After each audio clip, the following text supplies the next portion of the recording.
Gawa ng my collaboration ba with SB19 Justin and Cap of Joe?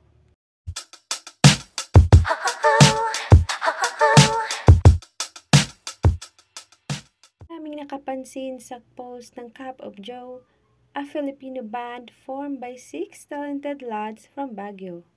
May bagong kanta ang Cap of Joe na Misteryoso at ginagawa pa ang music video na ito.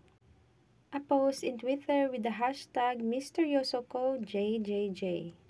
In collaboration ito of Cap of Joe, SB19 Justin, and Who is the Last J. Sa mga post ng Cap of Joe, maraming nakapansin sa hint kung sino ang Last J. May drawing na flower na katulad sa logo ng Bini at ang word na mangga. At ang viral ni Bini Joanna na alamat ng mangga. And, ayun, ayoko nang magbigay ng spoilers sa kung sino man yung mga lalabas doon.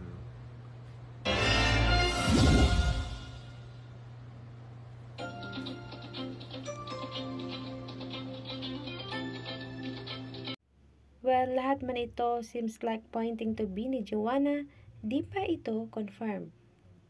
We just wait for more updates kung sino talaga ito. Siguradong maganda ito just by listening to the song Misteryoso gawa ng Pilipino.